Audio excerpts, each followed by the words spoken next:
Salut, ça va? Je vais vous expliquer brièvement comment exécuter le code PMC en MATLAB sous MATLAB tout d'abord. Donc, c'est votre environnement MATLAB.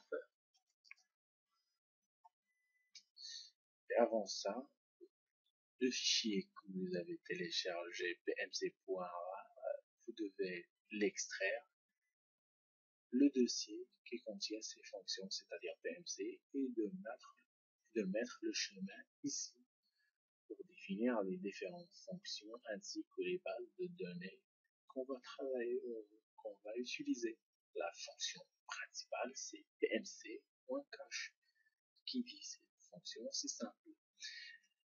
Elle met en sortie un vecteur out error.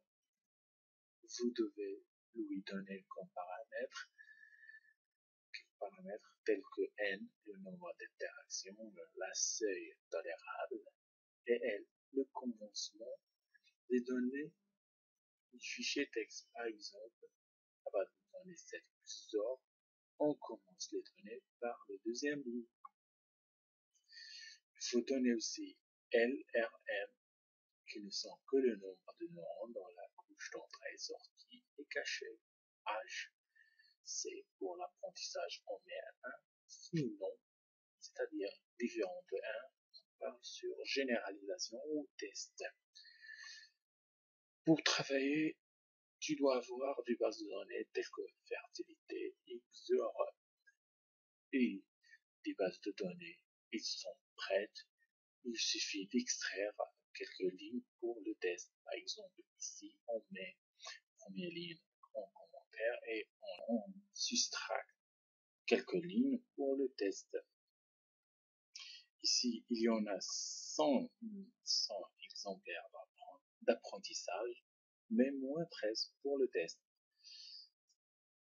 Le test, voici, ce sont les 13 lignes, mais sans les sorties. Puis on a l'entrée, la sortie.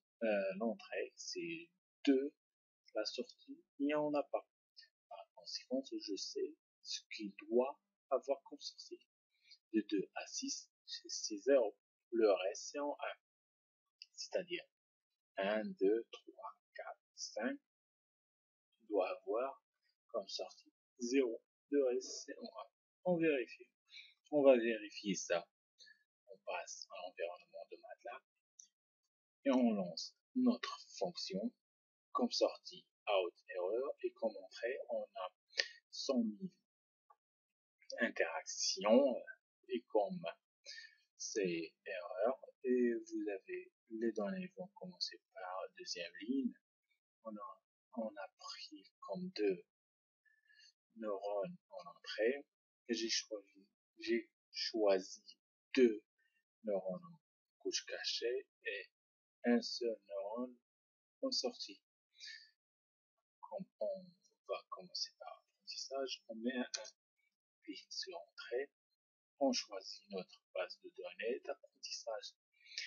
Et le traitement commence par MATLAB. Et c'est rapide et lance les résultats. Maintenant, on doit vérifier s'il a appris ou non par une généralisation. On met un chiffre différent de 1. Par exemple, le 9. On passe par test. Maintenant, la généralisation, c'est rapide.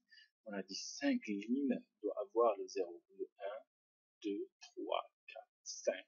C'est à peu près 0. Le reste, c'est 1.